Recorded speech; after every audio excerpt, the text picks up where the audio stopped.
Arizona and a real estate investor in any market that I see value in. So I keep my options open, and something that I tell my clients to do as well, which has been a huge benefit and reason we started Power Haus Women, is it's not just here in this localized market. We have an amazing group of women all across the nation and growing that we can bounce ideas off or opportunities off, not just for each other, but to trickle down to our clients and our audience. Real estate has been proven time and time again to be one of the best and actually easiest ways to build wealth, one of the most consistent. So that's the reason that I dove headfirst into real estate when I was just 18 years old when I got my license. I bought my first property at 19 and went from there, and have building and scaling my business and personal portfolio over the last 9 years. So I've almost been in the industry for a decade now, which is wild. And my specific niche within real estate is helping people build wealth in the real estate space. So I help my clients get from point A, whatever their current situation is, to point B, their future goals within that.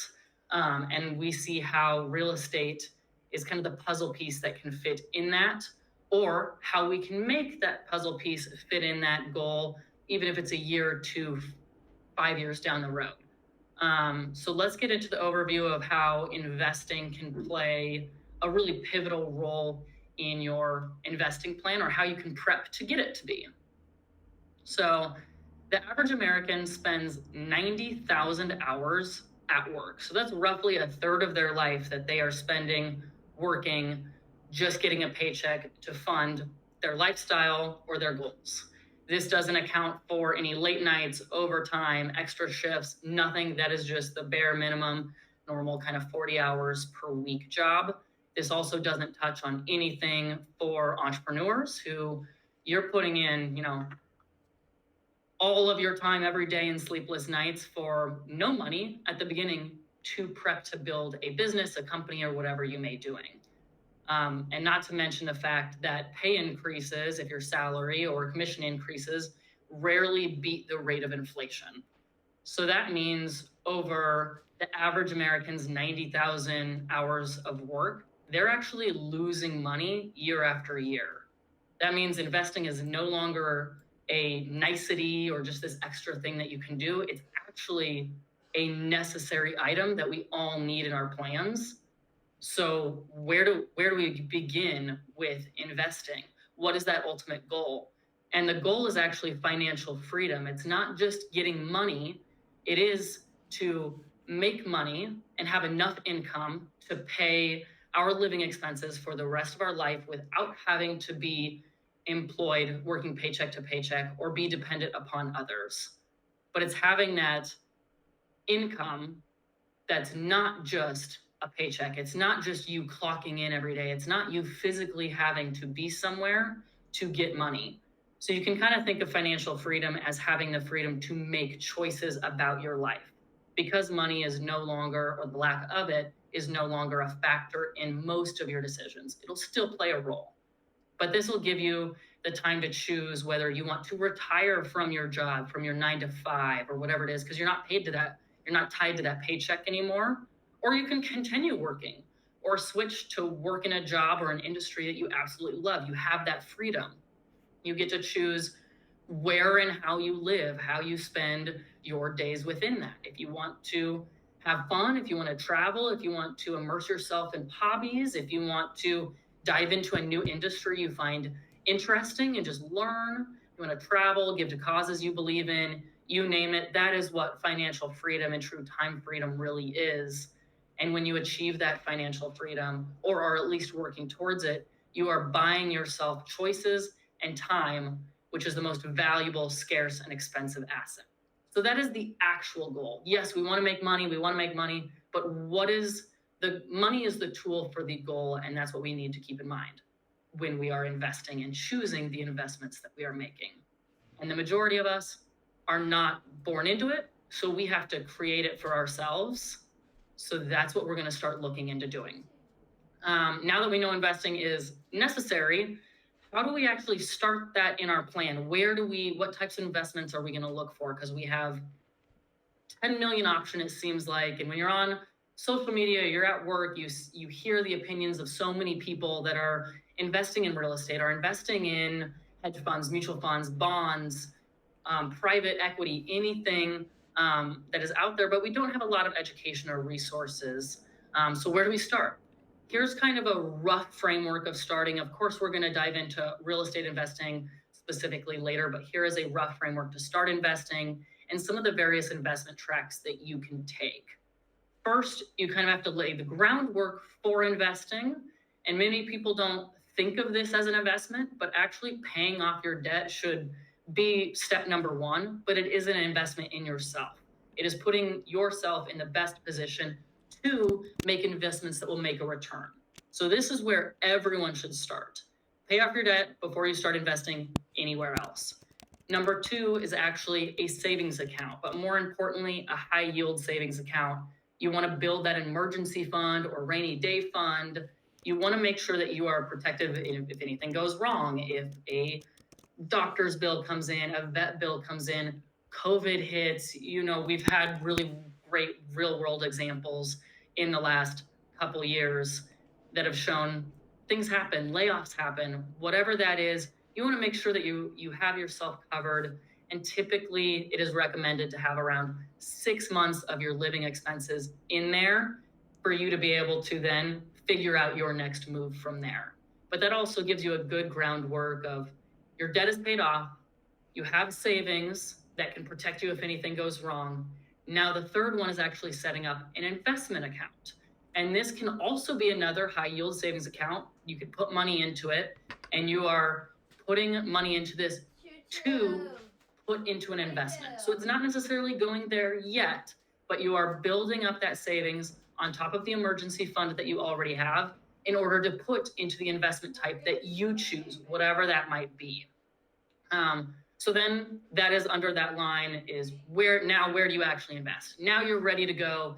You have yourself set up and secured.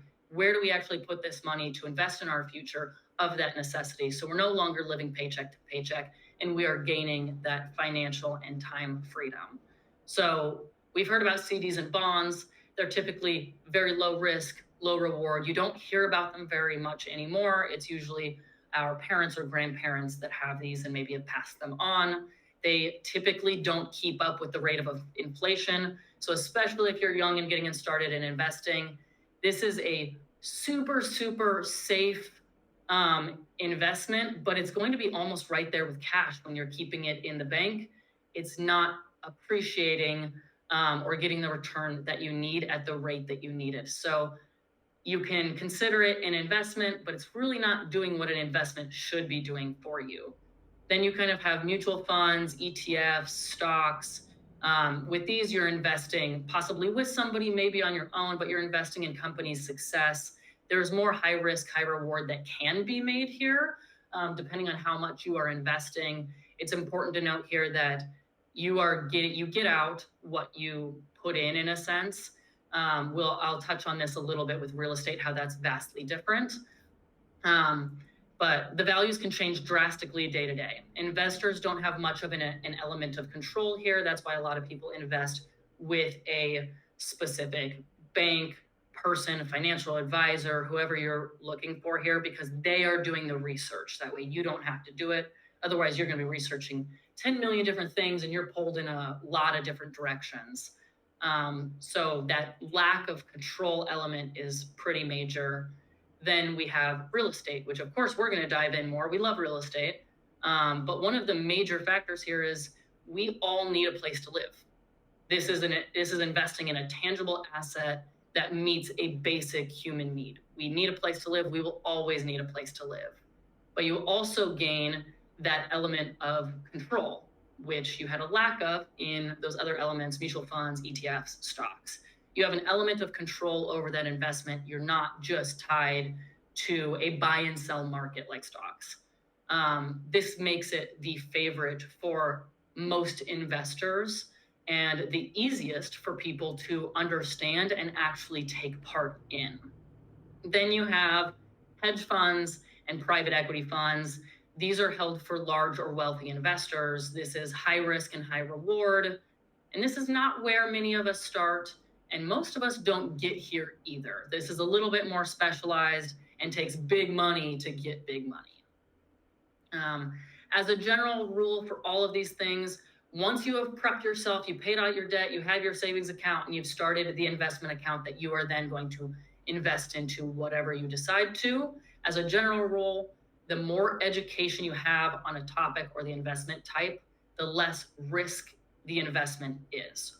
Or you partner with a team that has that education and can lead you along in that way. It makes it less risky. So the best way to start is to start as simple as possible. And that leads us to real estate and why it should be a part of your investing plan. So 90% of millionaires became so by owning real estate. Why is that? Because real estate is one of the easiest and best ways to build wealth. Remember, housing is a basic human need that we all need and will continue to need forever as we occupy this earth. Everyone needs a place to live, and it is a tangible asset that you have control in. You don't just buy it and watch it. You can buy it and change it. You can buy it and remodel it. You can buy it and tear it down. You can shift it into short-term, long-term, mid-term, corporate rental. You have a lot of options that you can pivot when something in the market shifts. The market is going to shift on every type of investment strategy that you ever use. Stocks fluctuate, real estate fluctuates. That's the nature of investing. But it's being able to pivot, which real estate allows you to do because of the advantage of options, and you can continue to open up more options for yourself.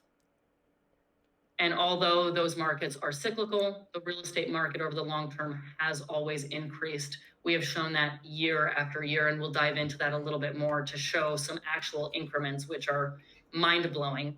If you ask anyone if they wished they had bought more properties when they were younger, especially in their 20s, every single person who is 40 plus says yes, they wish they had bought real estate and held on to it. They would be sitting on cash cows that would either be paying their lifestyle already, that would allow them to retire early, that would allow them to leverage in order to get more assets.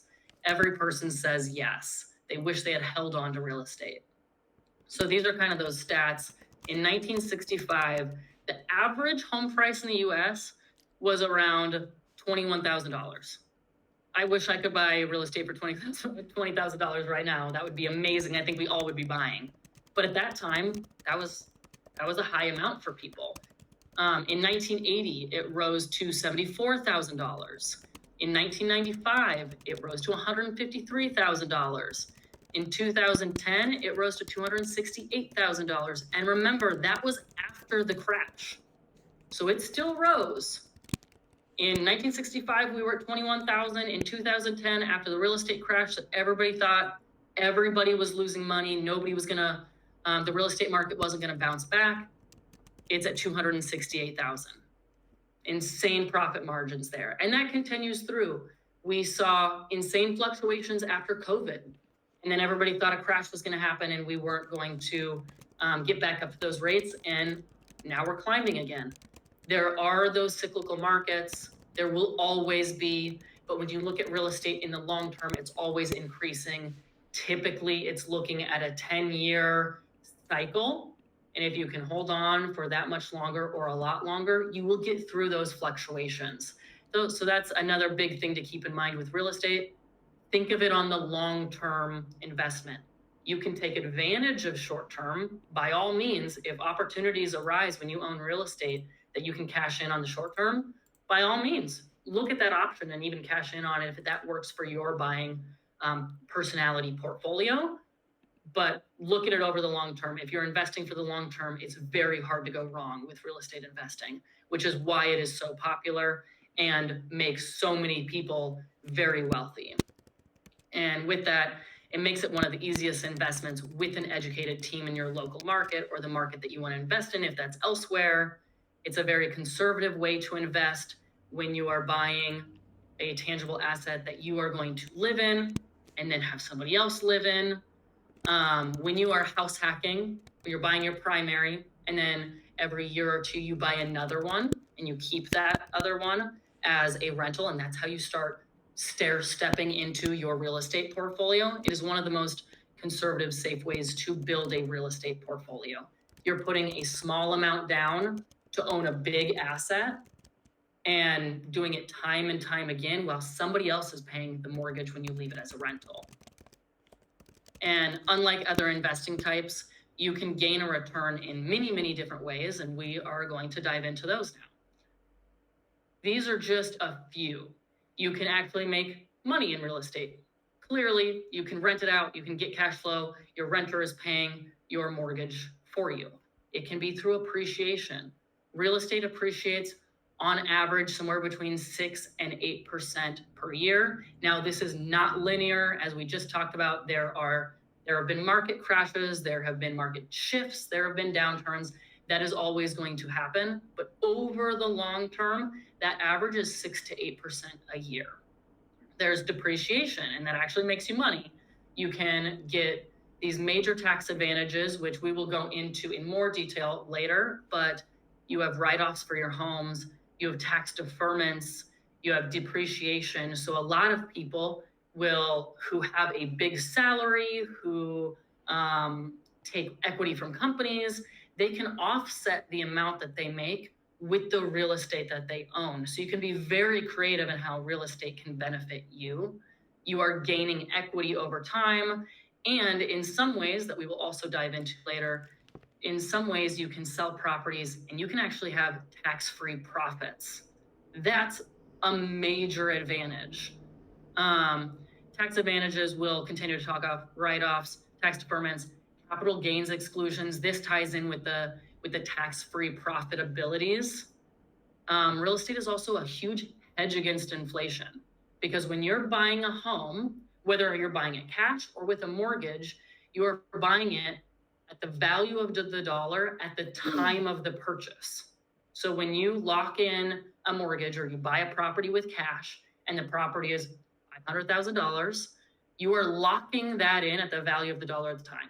We know with inflation, as it continues to rise every single year, that we are locking our money in, and that means our dollar is actually going further the longer that you have an investment.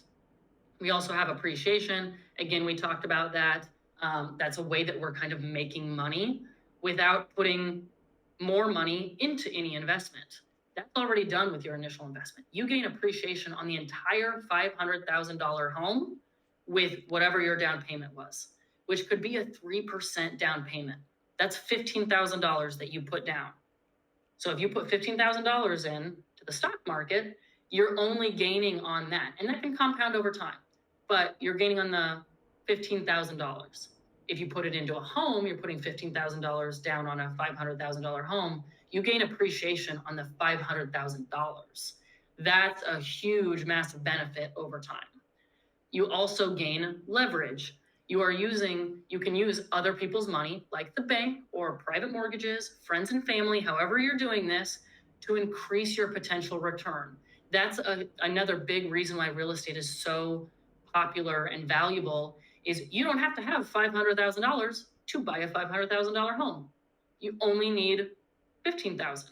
Or with down payment assistance, you don't even need that.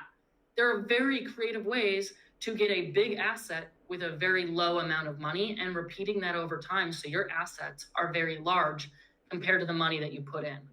And then lastly, and most of the favorites advantages, because you can mess with your own investment, is the element of control. You can force appreciation into that property. There are various exit strategies. You can pivot.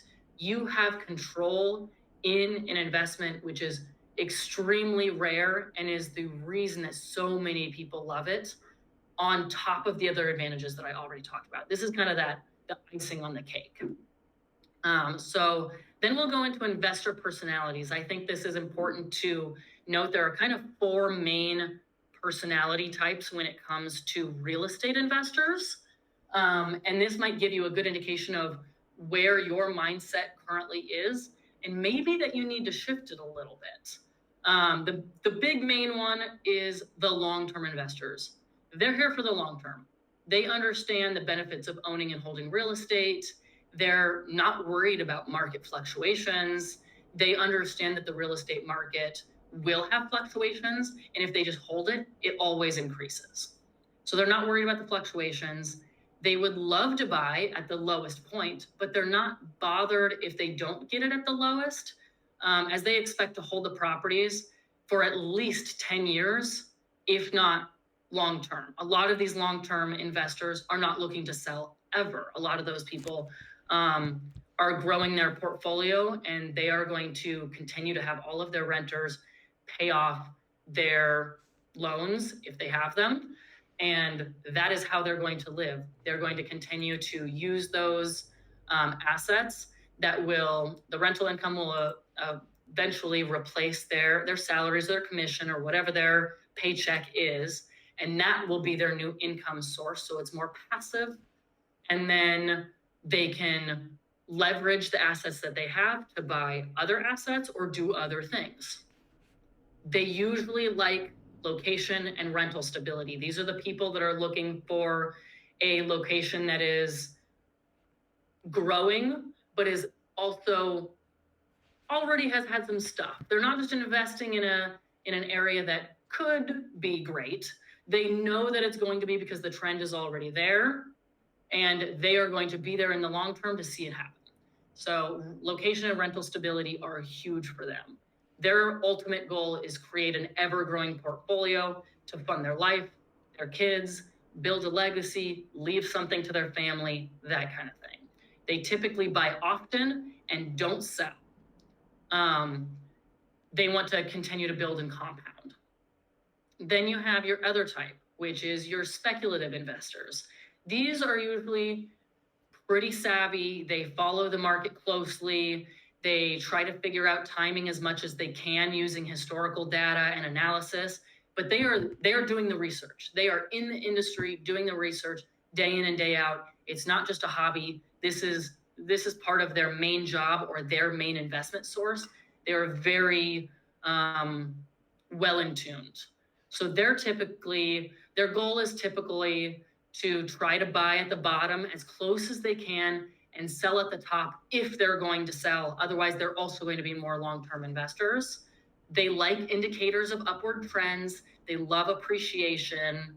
Their goal is to analyze and time the market as best as possible. But again, this isn't their overall goal, because as we all know, or we all should know, timing the market is very hard. And if you are caught up so much in timing the market, you're going to miss the beat. Time in the market is where you see the advantages. So you need to get started and be patient and take time in order to really get a lot out of your investment. But again, these are people in the market. They are researching it constantly. So they're doing the best that they can to analyze these different options. Whoops. So you have your long-term, your speculative, and then we'll go into the creative. I think I fall into this category. A lot of my clients do as well. These are the ones that try to think outside the box. They are typically very open-minded to opportunities, and they try to diversify within the real estate industry. They're looking for opportunities that have different strategies. They're typically buying in the long term still, but they want to also capitalize on the short term if they present themselves. So these are the investors that maybe they have a few rental homes already. Maybe they have some multifamily properties. They're going to hold those for the long term. But they also have some properties that maybe they sneak in some fix and flips here and there. Maybe they do some short-term rentals. They have a mix. They're diversifying their real estate portfolio. Again, they're trying to buy for the long term for the majority of the time, but they're going to take advantage of those short-term opportunities within that. So this is more of a balance play. They're also okay changing their mind. They're the ones that pivot a lot. They'll buy something for an Airbnb and they'll say, I'm going to use this property as an Airbnb for as long as it makes sense in this area until maybe the demand is decreasing, and I'll change it to a corporate rental. I'll change it into long-term rental, whatever it is. They are fine changing their mind and their options forcing equity into things. They're constantly keeping up with the market in order to do so. They will buy in any market. If they see it as an opportunity because they have their hands in so many different pots within the real estate industry, the market doesn't bother them. They will shift a strategy and figure out how to buy or sell within it. They love having different opportunities with various goals in mind. They're the ones that are open to their team, whether that's a real estate advisor, a realtor. If you're in a state that has title companies versus anything else, you have this open mind that you will lean on those professionals for their professional advice as well. You see these people investing in all those different options, aren't afraid to switch their strategies, and the more options that they can understand and be educated on or be presented with, the better. And then lastly, you have your trendy investors. You don't want to be this investor. None of us want to be this investor. I don't want any of my clients to be this investor. If we see signs of this mentality in ourselves or with our people, and believe me, I've had to check myself a few times. We need to start scaling back and say, remember the goal. Remember that money is the tool, not the goal. What is the goal? Time freedom, financial freedom. So these people are typically late to the party. These are the ones that have been seeing people flipping homes. They're making great money. They're seeing people buy Airbnbs and they're like, oh my gosh, Airbnbs are the way to make money. We got to get into it now. But it's been going on for so long because the long-term investors, the speculative investors, and the creative investors have already been doing this. They're the ones that are in the market doing this continually. They are chasing these strategies. So they're way ahead of the game. They've been doing it. You're late to the party. You're seeing what the people who this is their main job or their main investment have been doing, and they've been getting as much as they can out of that market. You're on the end of that shift typically. You see this a lot with fix and flips, especially during COVID. You saw it. A lot of fix and flippers that were new got into the market. The market shift because a pandemic hit, and they were stuck with high interest loans on a property that they couldn't sell, or they couldn't finish the flip because lumber went through the roof and labor shortages and whatever happened, they couldn't shift out of it and they got eaten alive. They tend to flood the market at the end of that shift, inflate the market, and crash it. So they're the ones that go along with the crowd, and they tend to forfeit doing a lot of research because they're seeing the people that are doing it on social media who are already these investors. And they're just like, oh, all you do is buy a property, you flip it, and you sell it, and that's it. And they don't realize all the intricacies that go into flipping a home, into running an Airbnb, into buying smart to have long-term investments. So they're just going along with the crowd, forfeiting their research. Their goal is to make quick, easy money, and they are forgetting some of the best research analysis or even forfeit a good team, and they are making a much riskier decision getting into real estate. They typically buy and sell as quickly as possible. They are not the people that are holding long-term.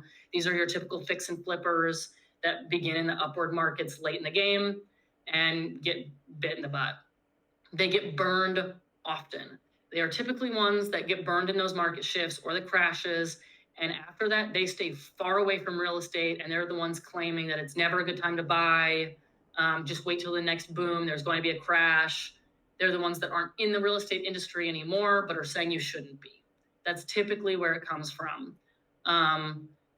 Warren Buffett has a great quote. He has 10 million great quotes. I could have an entire investor seminar about just him.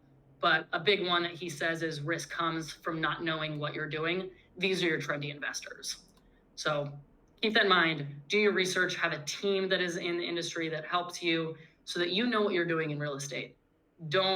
If you see a trend happening, lean on your professionals to let you know if you are on the right track or if you're on the end of a shift.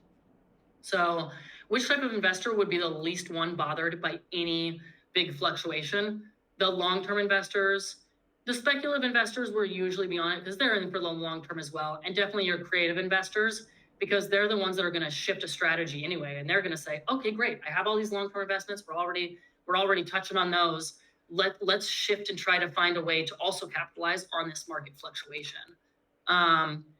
But this is kind of the different personality types. So when you're looking in real estate as an investment, if you can speak to each use and each return of real estate intelligently, or your team can provide that for you, you're making it easier for yourself or your clients, if you're an agent or a lender, to qualify for properties and understand the ideas behind them. So those are the personalities. Figure out what personality fits for you, fits for your clients, and build based on that, because you want to see different things. Your clients want to see different things based on that personality. And then some of the big items that we'll touch on kind of to finish this out before questions are some of those really big ways that you can build wealth through real estate.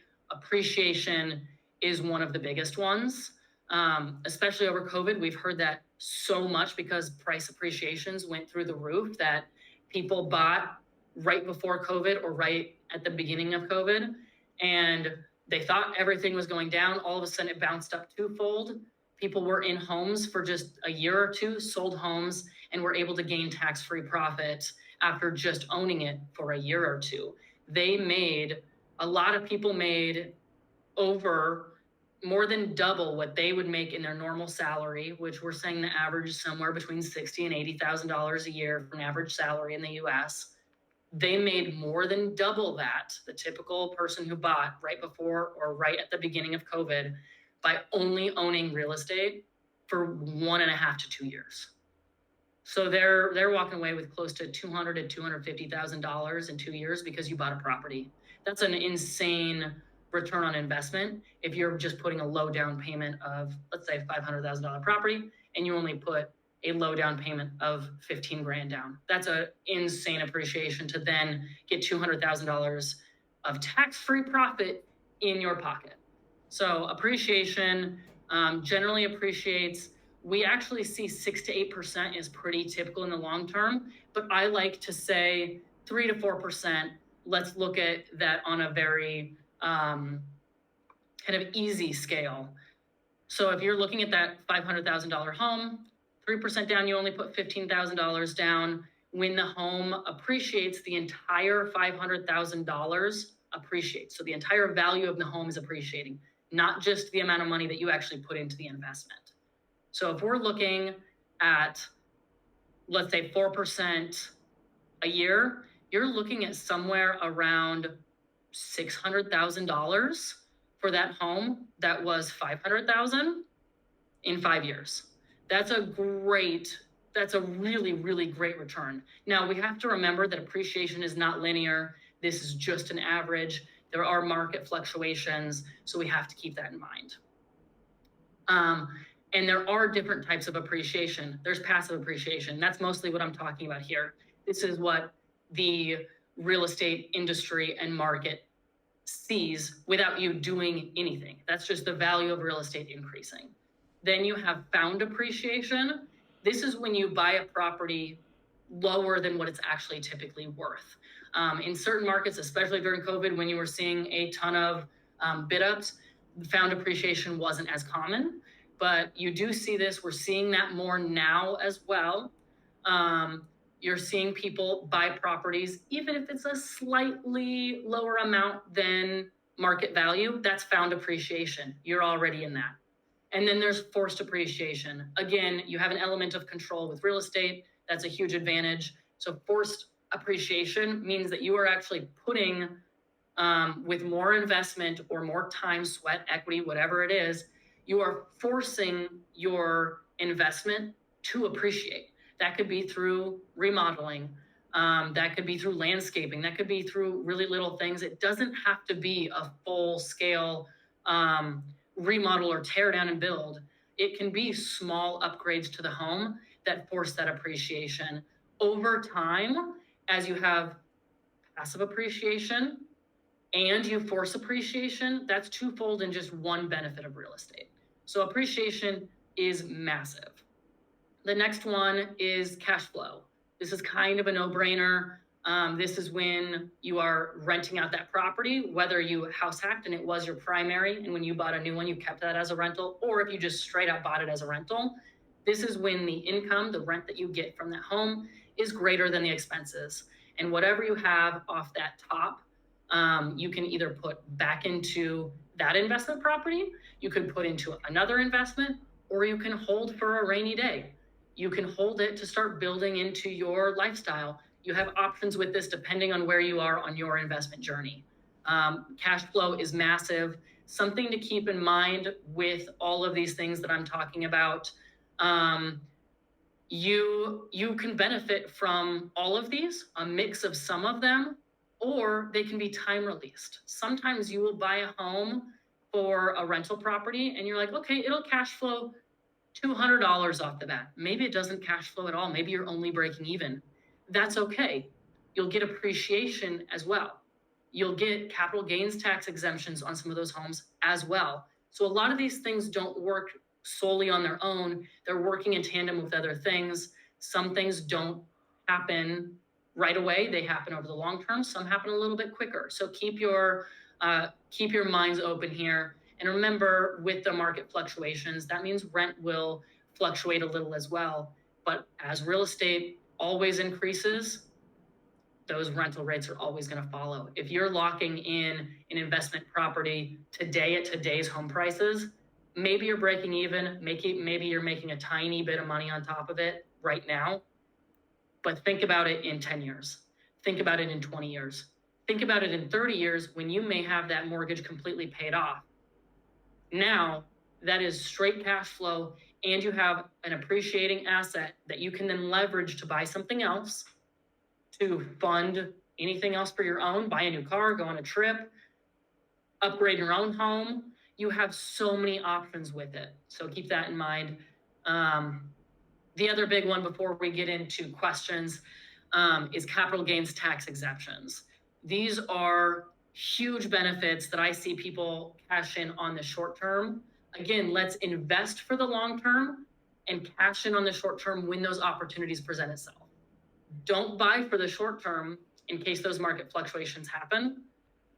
Buy for the long term. So with these capital gains tax exemptions, you're buying your primary home, people who have lived in and owned their home for 2 years out of the last 5 years, if you sell that home, you can gain, if you're single, $250,000 of profit, or if you're married, $500,000 of profit, tax-free. That's just into your pocket. You don't have to pay taxes on it. That is better. That is more than double the average salary for a person in the United States. And that's tax-free. Your salary is also taxed.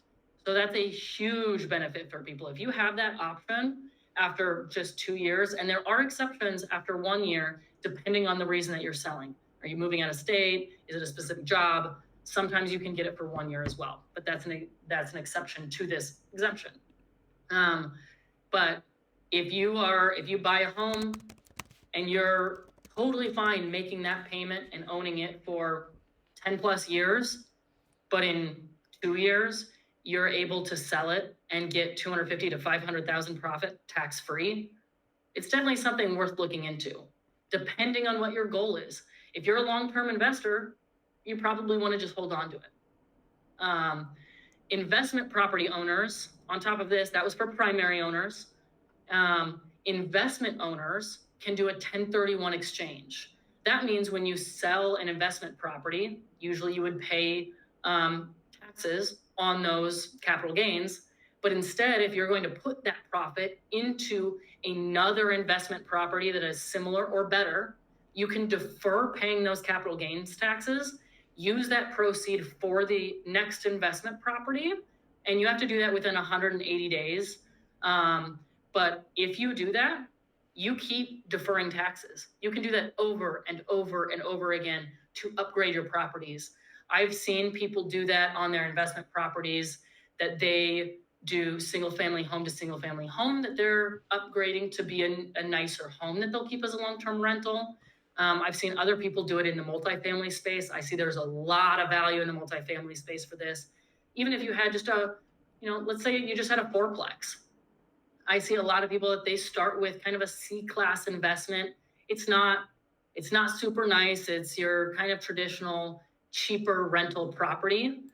And then they use that with that 1031 exchange, whatever profit they get at that point. Let's say they get $200,000 of profit from the sale of that.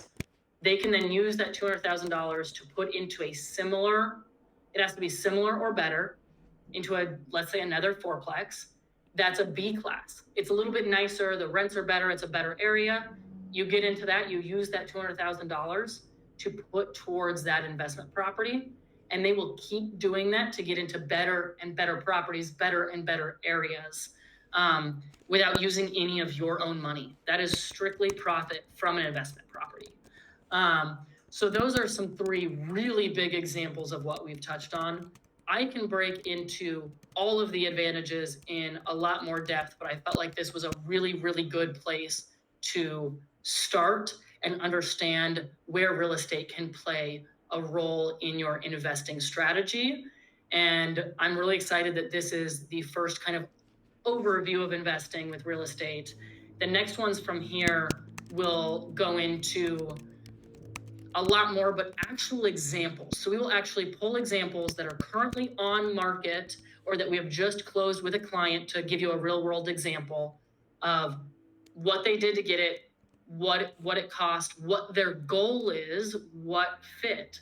So we will bring in people that are doing it with their primary. We'll bring in people that will do it as a straight investment. We will get multifamily in there and give you those real world examples so that you can see the formulas. You can use those formulas and take them to run them on your own, use them with a team to start pulling properties that fit your goals with these formulas in your market and go from there. So I will now open up the floor. We have a little bit of time for some questions on kind of the overview of real estate investing. If anybody has questions, we can jump in. I believe on Telegram, you will have a little option to either raise your hand to say that you would like to speak, and then I can come in and actually give you the permission to open up your mic.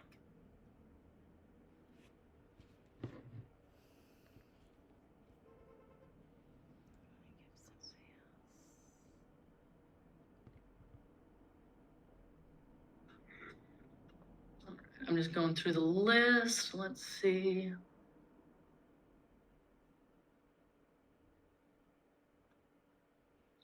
Mm-hmm.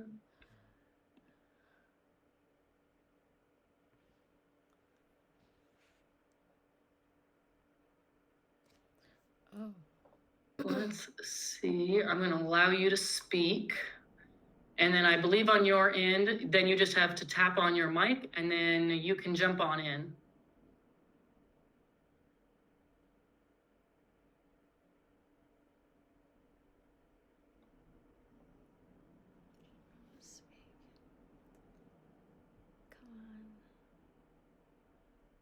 Come on. Okay. It took me a while. Okay. Hey, that was a great presentation. And one of the things maybe you guys will get into in the future is how to hold properties. As I've learned, and you've learned over the years, holding properties not in your own name, but both your individual properties and your investment properties, holding them in an LLC or limited partnerships is good for you and for your own protection and for, unforeseen circumstances. I just wonder if that's something that you will be getting into in these future. Yes, that is definitely something that we want to dive into. What I want to plan is one of my best partners here, who's an accountant specifically with real estate investors, is going to be like a panel member or a guest speaker that will talk about the different ways that you can hold title or have it not in your name in a trust, in an LLC, in an LLP, like you mentioned, and the best ways to do it based on your goals. So that will be upcoming with a guest speaker. That will be a really fun one and super valuable and super important. I'm glad you brought that up. That will definitely come in this investing series with real estate, and we'll do a lot of not just master classes, but social content as well with this. Great, thank you. Yeah. All right. I'm going to allow you to speak. All right, same thing. Whenever I allow you to, I see like a raised hand. Whenever I allow you to speak, you'll have to go in on your side and then unmute yourself again to actually go in. Let's see. Okay, let's try this. Hello, thank you for that presentation. That was amazing. Yeah. I used to be of the mindset as an investor that as long as the property's paying for itself, that I'm all set, that it's all good. I later uncovered a 1031 exchange, and I'm now evaluating my property just to ensure that I'm getting a return on the appreciation. So not only am I interested in making money, but I want to make sure that I'm fully utilizing or leveraging that property. So if you could speak more to when it's a good time to sell the property and use a 1031 exchange to buy something that's going to make you more money. Yeah, that's a great question, and kind of is actually a perfect example of what I was talking about of these advantages to owning real estate is not one-fold. It doesn't have just one advantage. There are so many moving parts. Some of them move in tandem, some move sequentially. So when you're doing 1031, wherever this property is in your market, you're probably working with a realtor or an advisor already, and they should be able to show you exactly what appreciation you are gaining from owning that rental property, that will go directly into the next one that you have. That'll be based on basically a CMA. They will provide you the rough market value that you have, and they'll do an entire breakdown of where you bought the property, what kind of loan that you have on it. They'll get into depth about what type of loan that you have, what those loan terms were, if you refinanced, anything like that. And the balance between those two will be that appreciation. So as long as you are gaining that market value of today's market value, then that appreciation is what's going towards your 1031 exchange. Did that answer your question fully?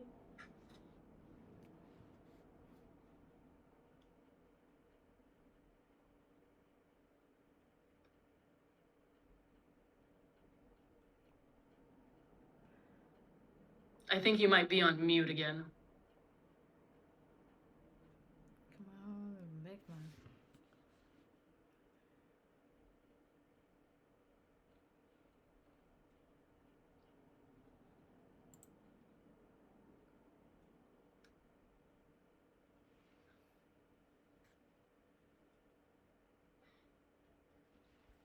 Oops, it looks like she's trying to rejoin again. So if we have any other questions, we can get back to that one once she joins back up.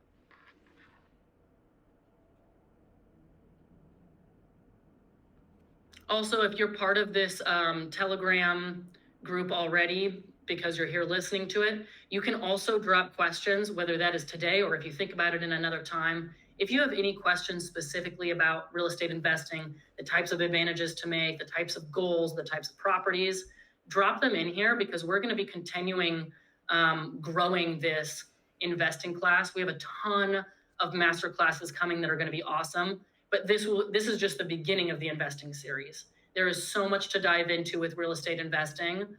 So if you have specific questions, the 1031 question that we came in here is going to be, we can have an entire class on just 1031 exchanges. So if you ever come up with those questions, throw them in that community. We would love to hear what you guys want to hear, and we want to deliver on those. So we want to meet you guys where you are.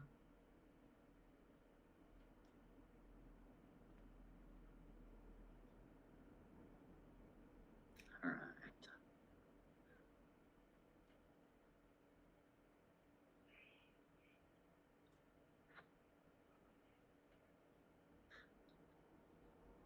All right. Well, I think we're in a good position to end here today, just a tiny bit earlier for that hour. I think we covered a lot. Again, I'd love to hear your thoughts afterward. If you want to send me a message personally or to the Power Haus chat or within the community, we'd love to have you a part of the community and collaborate with you. We love real estate, but we also talk a lot of just entrepreneurship in that community because we can all benefit from different business practices that we are learning, or even just talking about mindset. Sometimes it's really hard to be an entrepreneur or be in the real estate industry or do whatever you're doing, or just be in different markets, seeing what's happening on the East Coast versus the West Coast. So join the community, be a part of it, reach out to all of the members. We'd love to hear from you and see what you want on this side. I am excited about these master classes, this investing series, and the growth of this community is getting big. So we will end here. Thank you so much for coming, and we'll see you again next time.